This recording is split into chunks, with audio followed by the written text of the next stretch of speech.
Welcome back to another episode of the OPA to OPM podcast. I'm your host, Dave Mill. You can find me at Railway to Success on IG and YouTube with my partners, Kale and Alex. What's going on, y'all? What's up? What's up? Another great episode with our man John right here. What it do? You can find me on Instagram at _ AJTHE and the number 1. And you can find me at Shot by Kale. 1 L at the end though. And you got like 3, 4 Instagrams. You want to advertise all of them? All right, so Shot by Kale, SHOTBYKEL, and then we got evolve.bsg. That's the business joint. Come tap in. All Exactly. gems. JETTSET, JETTSET. All right, what's good? What's good, man? Thank you for coming out, man. No, of course, man. I've been watching y'all for a minute, man. This is definitely a good platform, man. I Glad to be appreciate here. I appreciate the love. All right, so Jonathan, let's get to know you a little bit more, man. Where you from, and how'd you get started in photography? So I'm originally born in California, Okay. but I grew up in Cleveland. And honestly, how I got into this like videography, photography space was because COVID had happened, and I was just like, I was always passionate about kind of like film and stuff like that. And so I went out and bought me a camera, and I was out there shooting little light stuff. But then then COVID really happened, and then they shut everything down, and it kind of forced me to kind of like either like sell my equipment or just to try and find a different niche in the space. Right. And I kind of just kept on pushing. I guess went a little bit more corporate and stuff. So yeah. So is it only photography or what else do you do? I do a plethora of things, honestly. I'm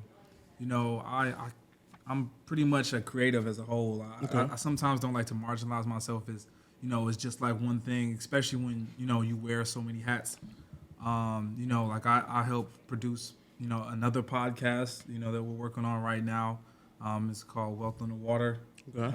We just had a nice guest over there. Okay. We'll make sure to add that to the production. Yeah, drop the link. Yeah. So, hey, how'd you go from Cali to Ohio to Man. DC? So it's funny. I actually get this a lot because I'm bounced on, and that's kind of the reason why people started calling me Jet for real, because it was like you always like somewhere else. Mm-hmm. But so my mom, she was born in Cleveland, Ohio, and my dad was born in Monterey, California. And so when my mom's mother passed away, she had ended up moving out to Cali. And my dad and my mom went to college out there. And so, pretty much I have a large portion of my family is out west. Like my grandfather, I got uncles, aunties, that all live out there. But then, so after living in Pasadena for like a couple years, we moved up to Oakland. And then my parents split up. My dad went to New York, and my mom went back to Cleveland. So I was actually at first going back from like Cleveland to New York. And then after, my dad was able to find like a little bit of success in this area, in the DMV area, he just came down, and then it kind of became Maryland and Ohio was like my main 2 stopping points and stuff like that. Oh, yeah, that's dope. Yeah, man, I love it out here. All these black people, man. Man, I ain't used to this shit, man. Where I'm from, like exactly. Exactly. But you were saying you were saying that I didn't want to cut you off. There was a thought that you were saying about No, I forgot about it. So we can move on. I was going to ask. I'm gonna put these on so I can just double check for sound and everything. But okay. As far as like your projects, you got a lot of projects going on and stuff, right? Man, there's always a project going on. Always a project. So tell us about some of your most exciting projects, and then kind of lead up into like some of your up and coming projects. So probably the biggest project that I've done so far is I was shooting the Black Wealth Summit this past year, and I was able to. What's that? So Black Wealth Summit is actually it's like a big event that happens every year out in Maryland, where we have people who are experts in their field and experts, whether that be real estate, insurance, and pretty much they all come out and they speak about it, and it just allows people to kind of come and learn, and then from there we shoot the content, and then we also put it in portals for people to be able to access, as a way to kind of, let people know that there's, different ways to eat. And honestly, that's just been something that, you know, I've been, you know, part of that process, you know, from the beginning, because this is like year 3, running up on year 4. So I'm just kind of glad that I've, you know, had a chance to be a part of it, and, you know, my dad was able to kind of build it out to be real successful. So. Oh no, that's keep it going amazing. forward, yeah. So, yeah, your father built out the entire program. So it was really just his idea, and, you know, he pretty much, you know, came with like-minded people and got some really good sponsors, Charles Schwab, Motley Fool, you know, and, you know, got some pretty big names to come out there. Last year we had, and last year, speaking of 2022, we had Damon John speak, and Angela Yee, she came, and 23, right? This is 22. No, 22. 22? This is 22. Oh, okay.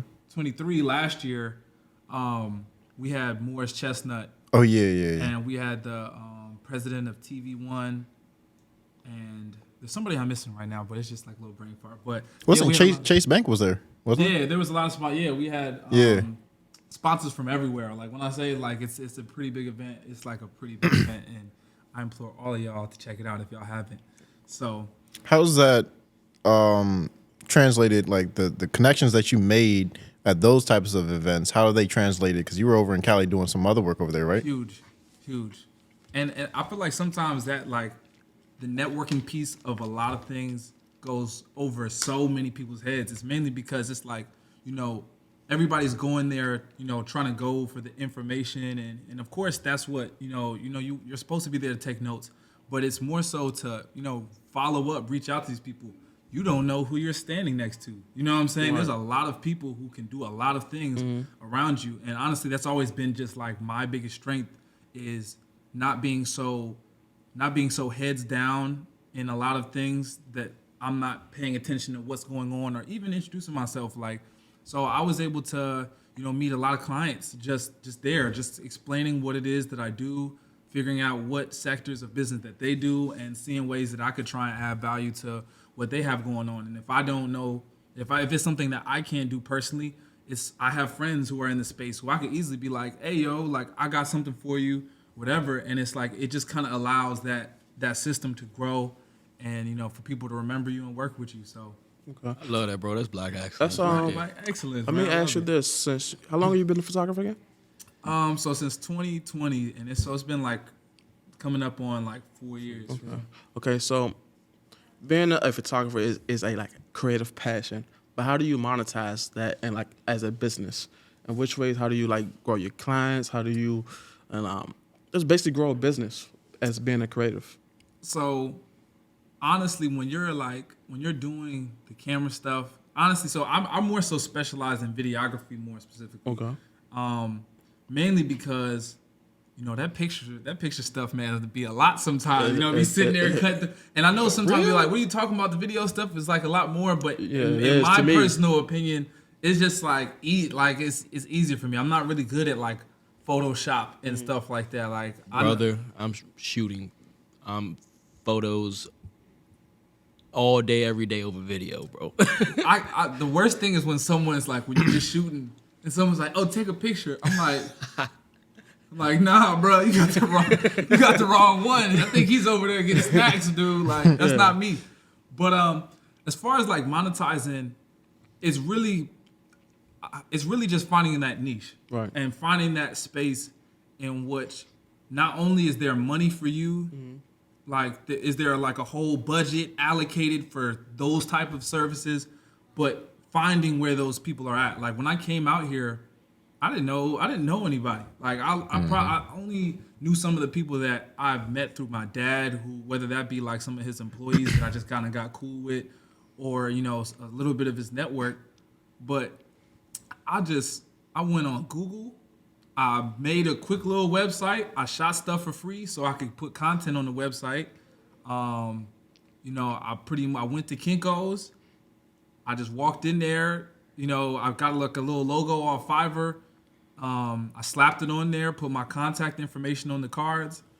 I Googled, you know, networking, you know, events around the city. I put on my best suit. I walked over there, got a little drunk so I could talk to people a little bit, like have a little bit, like be a little bit more chill about it. And then, you know, just was me and just explain what it is that I've done. Been transparent that it was a new space that I was in, but I always you gotta just finding ways to kind of get people to be a little bit more comfortable. Like I would be like, okay, you know what? Let me shoot this for you, and if you like it, you can just pay me for it. You can have it, and if you don't, no, you don't lose anything. It's like you don't. It's a great offer. Yeah, You know, exactly. you know what I'm saying? So it's like, Win-win. so then it's like, okay, now, I like it.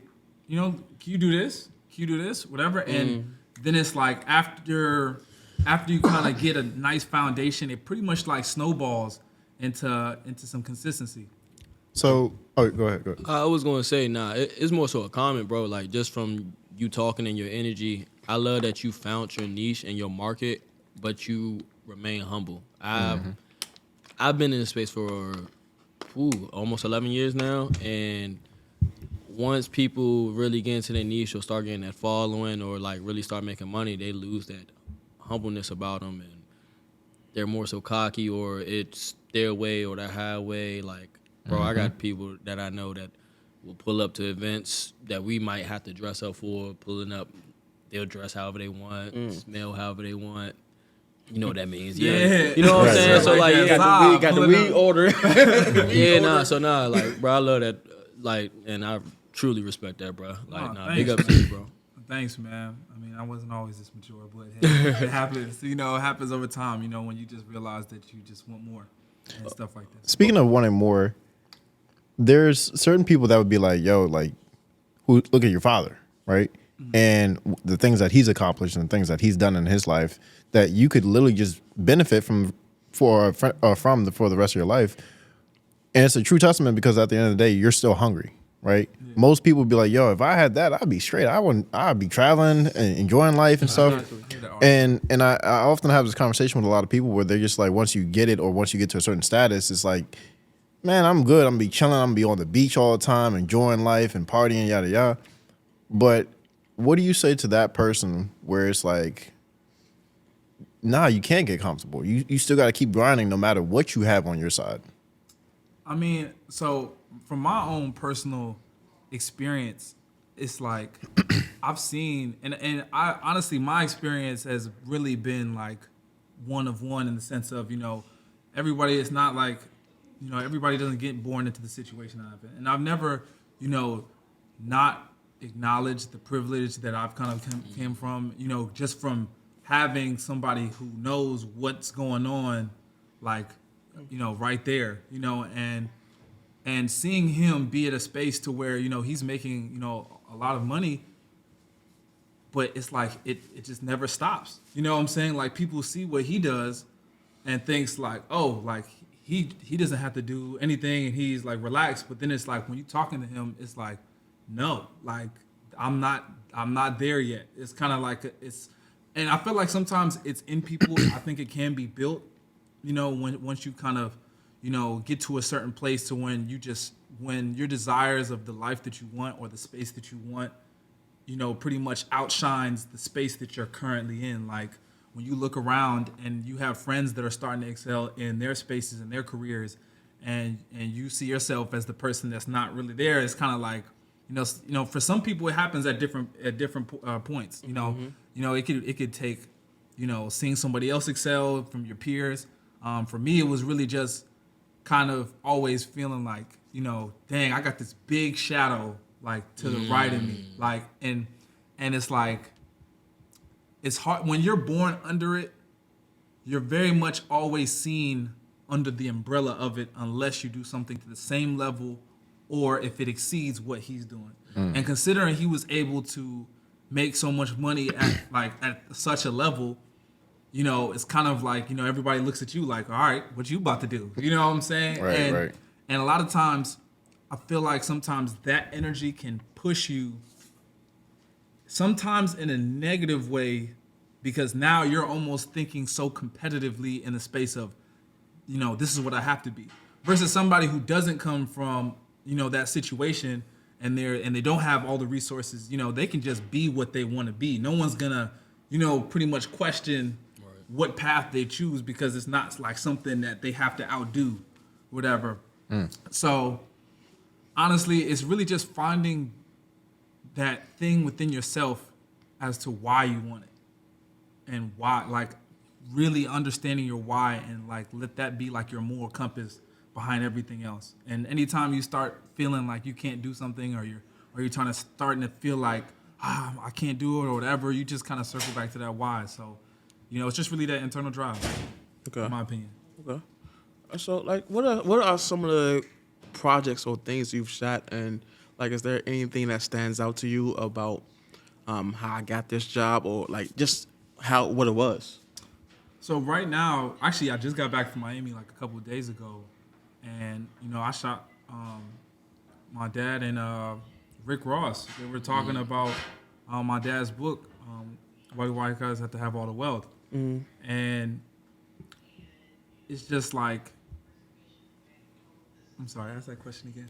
No, but like what stood out about how you got the job, or what it was exactly? Like, I guess I'm asking, like, what's your best story from anything you shot, or Honestly, when you kind of get to those points, like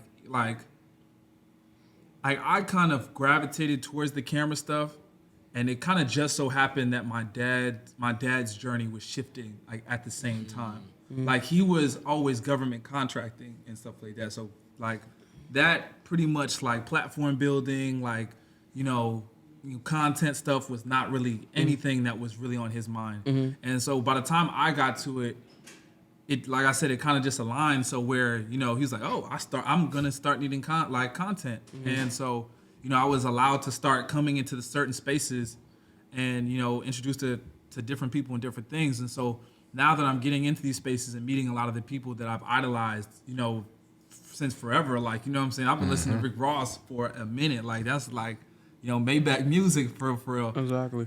It just makes you realize that the world is smaller than what it seems. Like, and I've been able to make my own connections just from being around and just being inquisitive and asking questions and stuff like that. Shout out to my mentor Turk Stevens.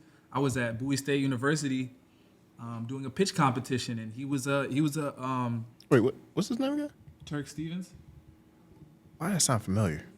Man, he be doing his stuff, man. He helped put together some of the best man holidays, best man films and stuff like that. And so I was there and I was just doing my pitch competition, and he was on the panel as a judge. I was listening to everybody. They said his name, and I didn't even go up yet, but I was like, no matter what happens, I'm talking to him, because I heard his accreditations. They were talking about BT, and considering that's like I was really in that film space, I was like, it'd be nothing to pick his brain.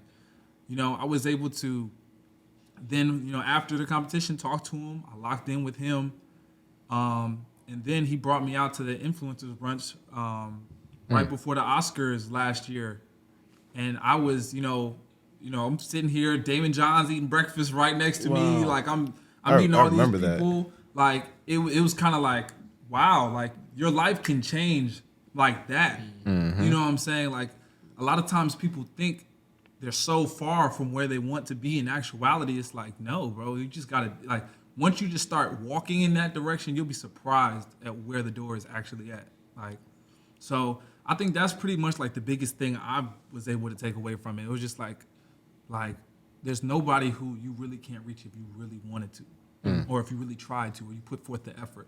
Everybody knows somebody. Amen. That's real. What's your thoughts on someone who's like you said, outgoing, is like, oh, that's the guy? All right, I'm going to go talk to him, versus the person's like, nah, I'm going to just wait until the blessings come to me, and, it's a little bit more passive. Because the blessing is you being in a space to where you can do it. Like, when you're there. You're there. Take advantage of. I feel like a lot of times, how I see God and how I see faith is more so it's like I feel like God will provide once he sees that you're already trying to do something. And he'll put you where you need to be so that you have the chance to just grab what you're trying to grab. And so, pause. And so, I know he beat that. Look, y'all, if y'all knew how he was cooking me earlier, but it's all good. But it's more so just the fact that, it's like I think that threw me off. Like What was the question? scenes- I was gonna Like- say, faith without hard work is dead, though. Yeah. Yeah, it's like it's almost like if I'm over here, if I sit here for 3 days and I'm like, God, give me $1 million, that's not gonna just happen. Very rarely will that happen. Right. But if I'm I was about to saying say. I'm trying to get $1 million, this is how I want to do it. This is how I can try and go about it. This is, like that roadmap.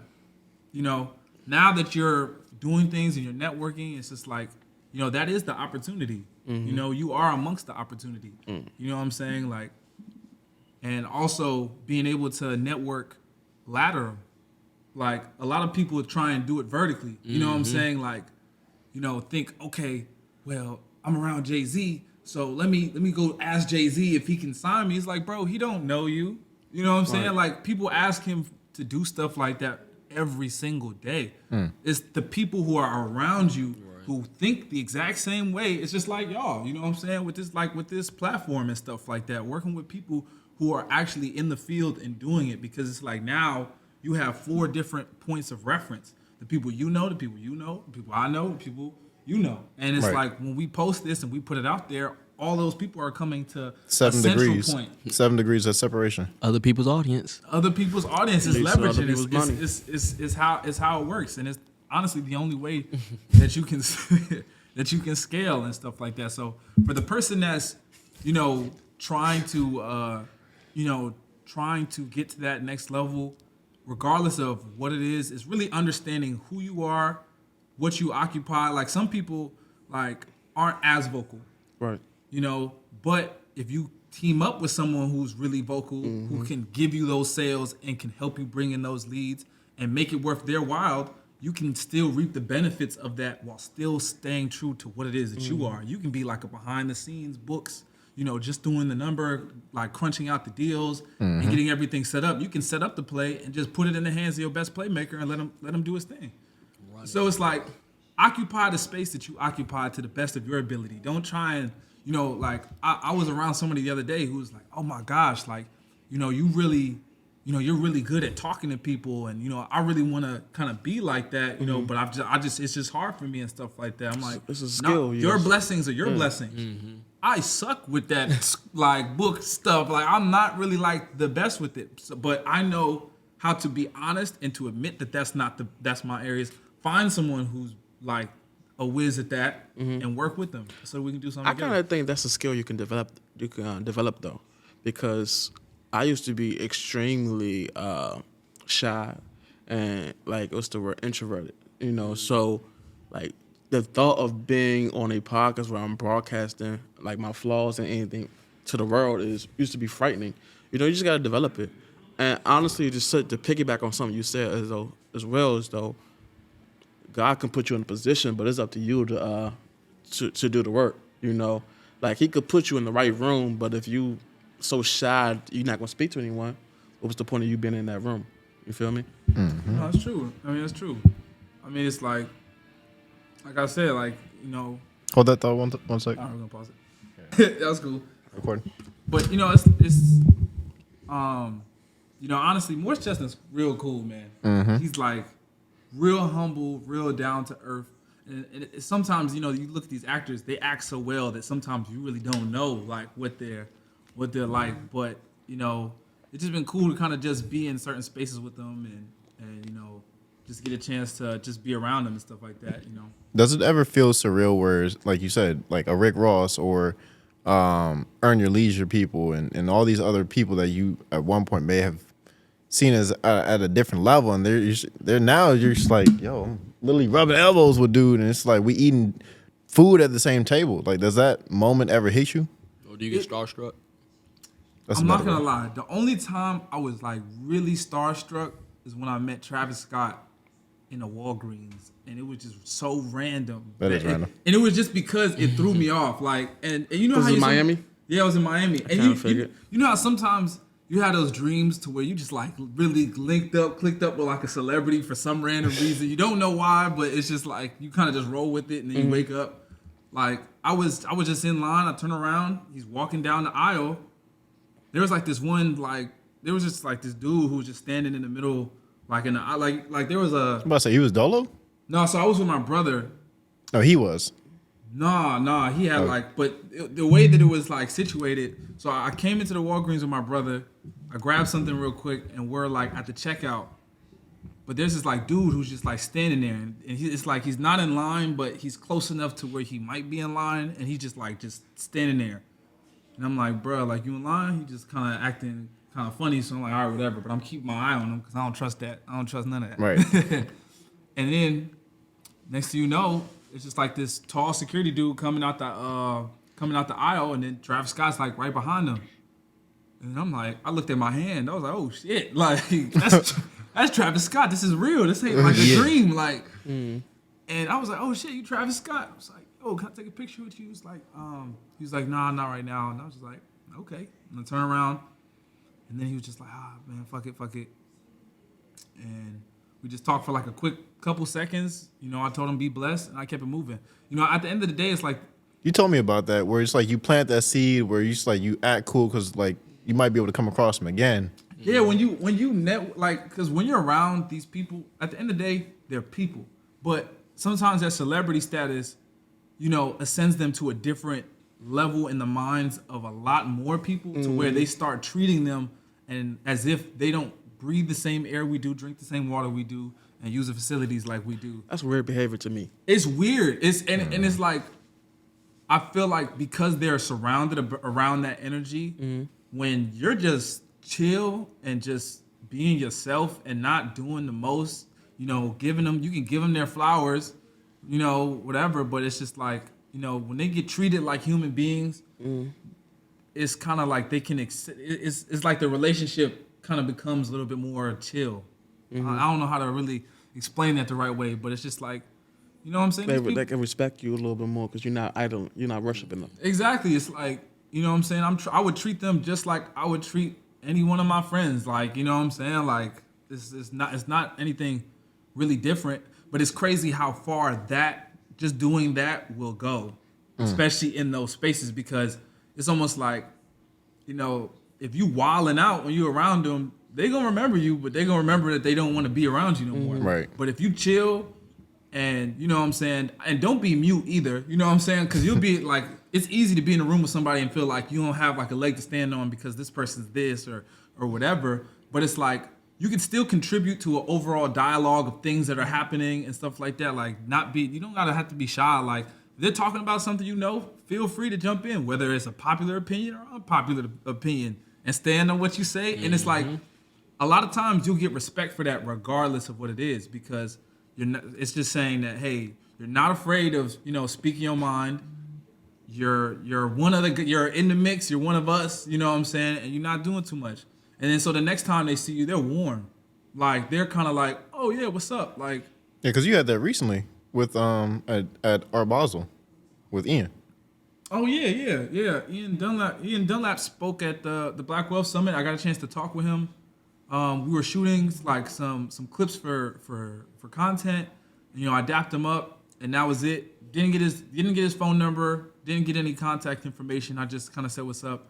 Then I'm over here at I'm out in Miami. He's doing like I think he was doing like he was speaking the next day, and he was there with his business partners, and I'm just at the club with my brother, and you know, I just see him, you know, in his section, and then I'm like, yo, what's up? And it's just all love. You know, he offers me, you know, some drinks, and I'm just happy, you know, thank you. Like, I'm appreciative and stuff like that. And, you know, I was able to get his contact, and, you know, it's just, that's how relationships, you know, stem. Yeah. It's just all just natural. But, you know, shout out Ian, man. It's real dope dude. Yeah, hey, shout out to Cactus Jack gang. You know, I love y'all. I appreciate y'all like shit, fool.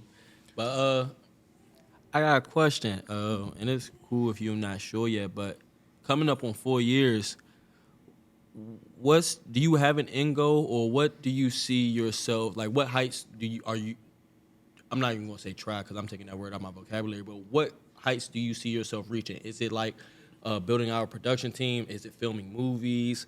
What do you see for yourself? So honestly, like, the real main reason I started, all jokes aside, is because I make music, And I was like, man, this camera shit's expensive, bro. Like, god damn, like I gotta drop 600, on a whoop-de-whoop. And so I was like, okay, let me try and figure it out so at least I know how to do my own stuff.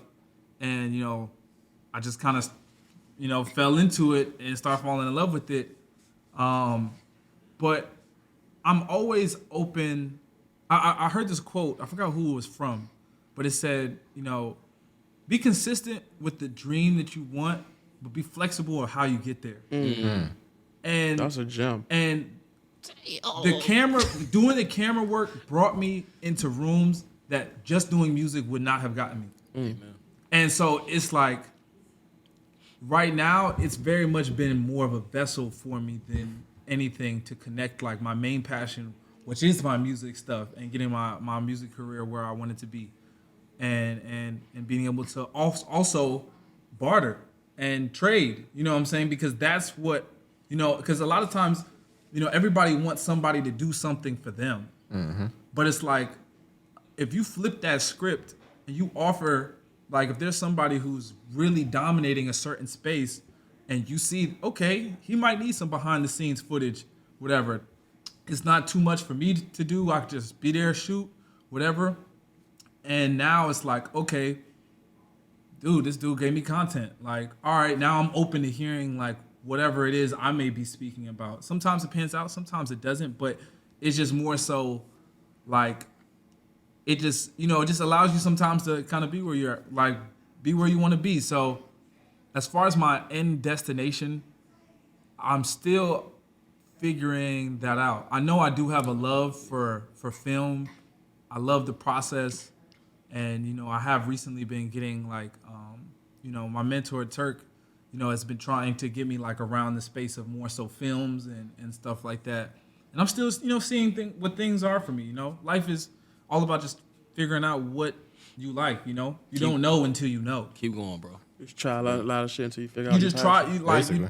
You try a little bit of everything, and then you can come back and say, you know what? Either I really loved it and I want to go deeper into this thing, or I'm cool on it. But at least at least like that's something my dad always told me. It's like sometimes even just knowing that you don't want to do something saves you time. Versus kind of thinking, oh, I think I kind of want to do this, but then you never really take the step. So you always tell yourself you kind of want to do it until you actually get into the thick of it, and it's like it's not what you want it to be. And now you've just pondered something for 4 or 5 years instead of trying it, realizing it wasn't for you, and then just focus your efforts and energy somewhere else.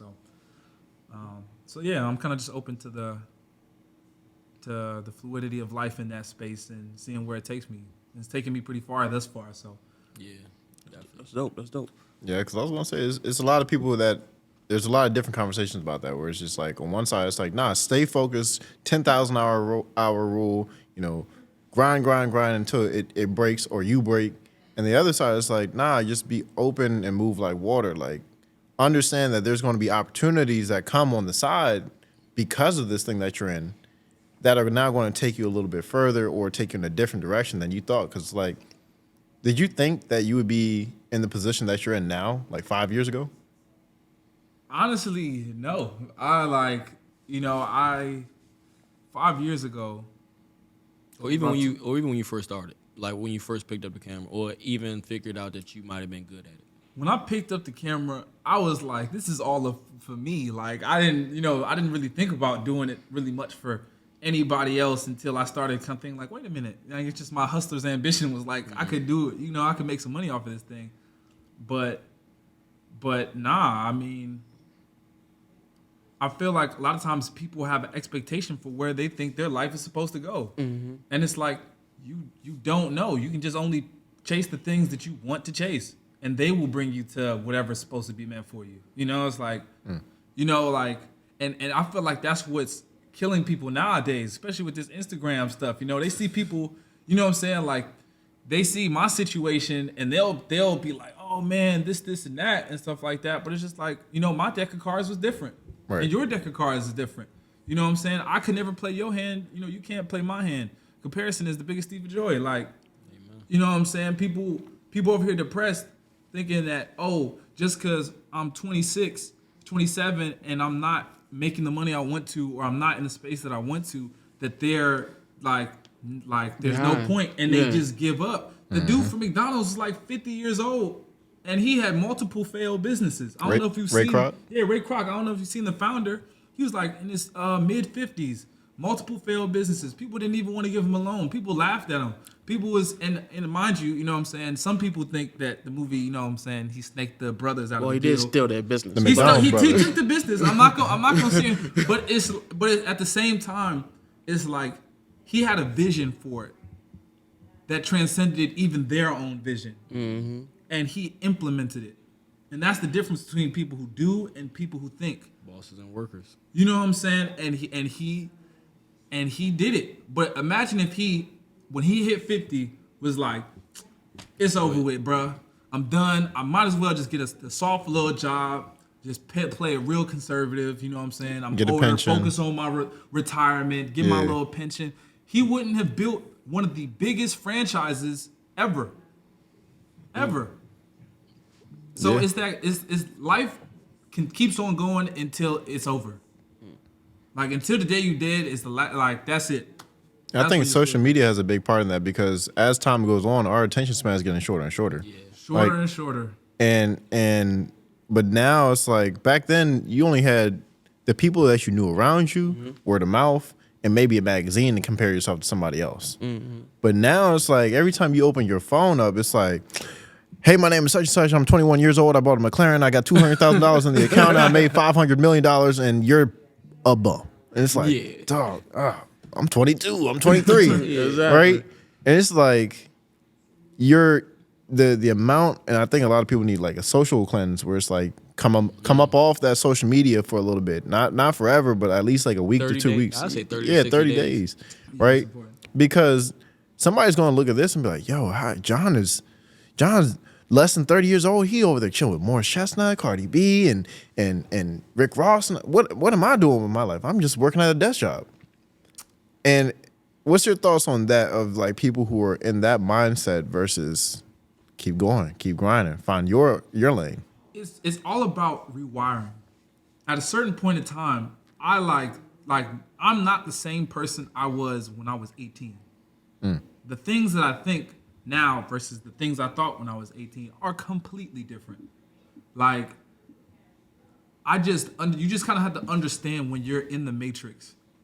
When you're in a place that it's like you're not really 100% able to sit and focus your ideas because of how much things are thrown at you. And it's like, you know, we had the luxury of having outside experience before, like iPhone. Everybody had an iPhone. Like I vividly remember pulling it. Like if I wanted to see what was going on, I couldn't just like, you know, like I couldn't just be on just Instagram and just seeing that, oh, everybody here right now, bet, like pull up. It's like, nah, bro, I got on my bike, I rode over there, I checked it out, see if it was going. If it wasn't, I just went back home. Like, you know what I'm saying? And I do believe that cleanse that you're talking about is important. Like, because like I said, that's the stuff that you're consuming too much instead of being able to produce. You know what I'm saying? I feel like we get so, like, marketers are doing a great job.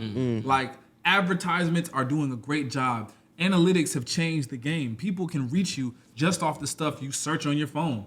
They don't have to, like before it was almost like, okay, if you like basketball, you know, you're going to a sporting goods store. All right, we're going to try and reach him where he's going or where he's trying to be, whether that be more traditional with billboards and like posters and stuff like that. They kind of more so, you know, it wasn't as fine-tuned as now. Like they could see I just bought, you know, like maybe this podcast mic. And they'd be like, you want a camera too? You want a microphone? So it keeps you sometimes in a space of just consumerism. And the people who really separate are producers. Whether it's producers of services, producer of goods, they're people who are able to offer the public something to make their lives easier or more efficient. And sometimes it's so hard to figure that out and to figure out what space you can occupy because you're in the middle of it. You know, you're being sold all the time. So I do think taking that step back, and like for me, you know, I had to really just step away write down on a piece of paper. I was like, what am I good at? What can I do well? What do I suck at? Like what can I get better at that I'm kind of in the middle with? And now that I started understanding these things, then I was like, okay, what industries will this benefit? Like, where can I put this skill set, and how can I make this work for me? And I realized, okay, I'm pretty good at sales. I'm good at talking to people. I got a job at Zales and stuff like that when I was like 18. Man, we was selling wedding rings. It was like me and my friend, man. They left us in the store, man. We were doing our thing for a little bit, but it's just more so just taking a step away from all the noise, and just really becoming more so. I say more so becoming one with self. I was literally, bro, we might be here, bro, because I was literally just about to say, it seems like you know you. And I think that's the problem with social media, or people being addicted to social media. They don't really know who they are, and they don't really take the time to do self-reflection. Like, for example, I got a couple of friends that are, I don't want to say afraid, but it's hard for them to just be by themselves. They always have to be around people or get other people's opinions and things of that nature. So, like, it really seems like you figured out who you are more than anything. Honestly, I've always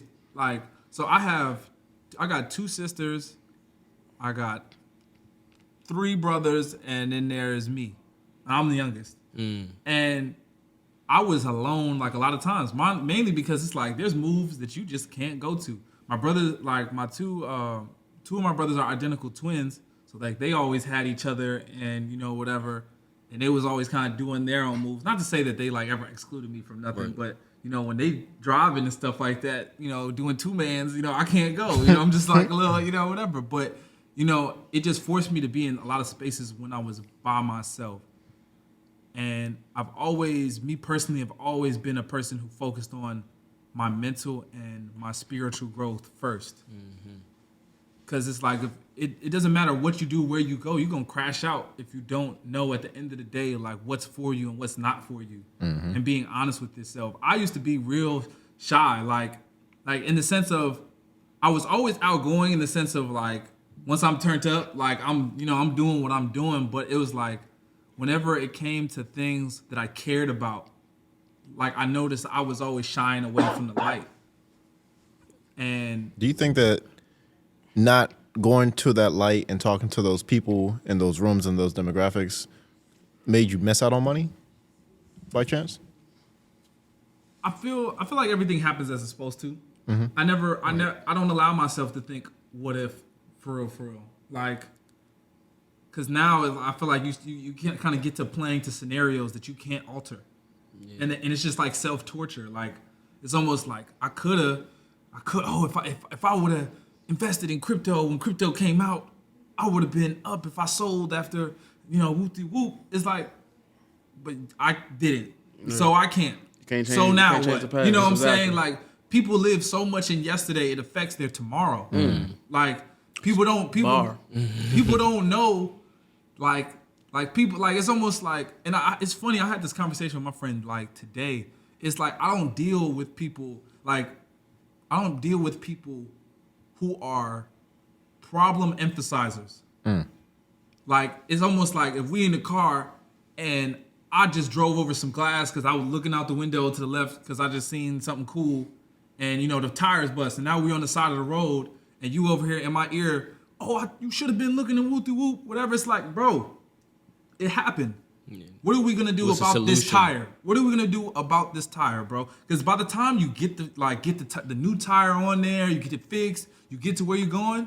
By the time that process over with, it's actually kind of funny at that point. You can laugh at it, Right. but it's like some people just don't know how to just get up off of either other people or themselves. Like, and I just always gave myself space to be a human being, and gave myself room for error and mistakes. And I used to be really hard on myself about like things that I did, but I was like, you know what, bro? Everybody has messed up, bro. And at the end of the day, anything that I do, any energy or anything that I put forward, like respectfully, when I'm gone, nobody's ideas or thoughts about what I was doing will have ever fucking mattered.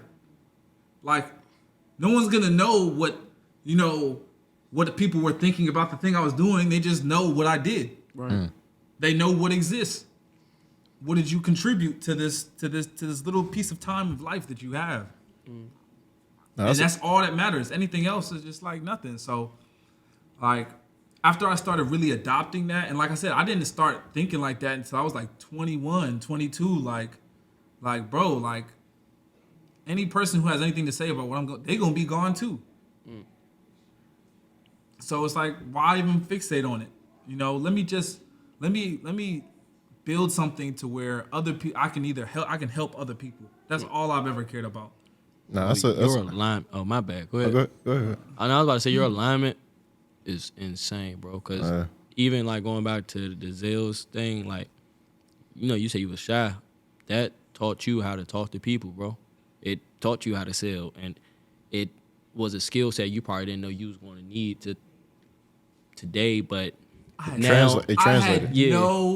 I had no look. First of all, my friend, and mind you, I've done a lot of jobs. Like, I was in culinary school, and the reason I got that job is because one of my friends from culinary school, he was telling me about it, and he was like, "Bro, it's sweet, bro. Like, all you gotta do is just like cook." You know what I'm saying? Like, and so I was like, "All right, bet." And then so I came to the job spot, and they had sales modules. Like you couldn't get to the floor. Like, they would have a computer. You're going through sale modules. You're actually like, I naturally knew it more so sharpened my knife. Like, I knew how to talk to people already. I didn't know how to sell people and how to transition people from an idea into like a purchase, or like, being able to make money. So going through those modules and learning kind of like the psychology of sales and how people work and how people operate and stuff like that really just was like, oh, I was like, oh, it's like this, like, okay, hey, what are you here for? Oh, I'm looking to see, here you go. Oh, it's a little bit out of my price range. Okay, we got finance options. You know what I'm saying? There's always another place to take it. There's no such thing as a hard no. And even if a hard no can sometimes come back to be a yes later. No doesn't mean no. It just means not right now. Not right now sometimes. And you have to be okay with that. And you got to just be like, whenever you're ready to come back, here's my card, whatever. And then following up. Just reaching out, like honestly, a lot of the connections I have, if it's I put down their birthday and any major holiday, I text them. Do you know how much love people feel when it's like that, bro? That's a dope. No socials. I need to do that. It's no socials. What's his name did that? It's like it will be 12:01 before the person even posted it's their birthday, and I done shot them a text message. Hey, happy birthday, bro. Hope you're doing good. Hope your family's doing good. Much love. Guess what? When it's time to buy that diamond, who they coming to? The person who remembered their birthday. They ain't going to Joe Smo just try to sell them in like 5 minutes. You know what I'm saying? It's about relationships. So when you reach out to those people and you start, like you said, reaching out to them about like a holiday or a birthday or something like that, and you're interacting with all these different people, and like you said, 7 degrees of separation, ultimately that could lead to a bigger deal, right? Lead to a bigger deal. Like, I can't tell you how many times I done sold somebody something and they then came back with 2-3 people talking about, look, bruh, this is my dude John. He gonna get you right. Whatever you need, just get his contact, bruh. Whatever. He's gonna take care of you. Right. People look out for people who they like, bruh.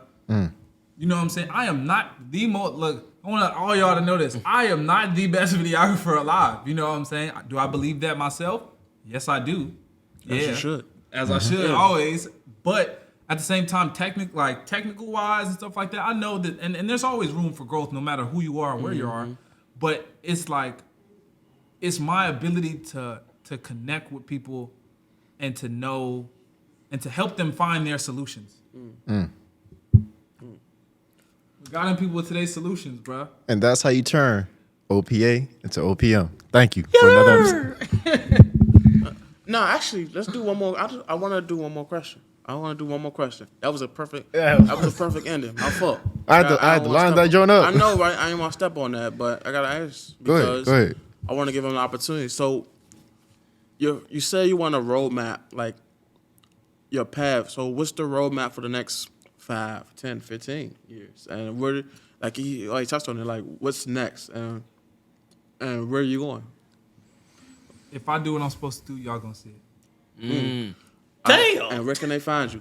Again. They can find me on Instagram at JetSetWest, JETTSETWEST. Okay. Website, anything like that? All my links is on there. You can pretty much find. That's all you need to know. That's it. I bet. You know where to find them. Thank you Follow for my guy. thank You know where to checking out find 'em. another episode. Peace. Thank y'all for having me.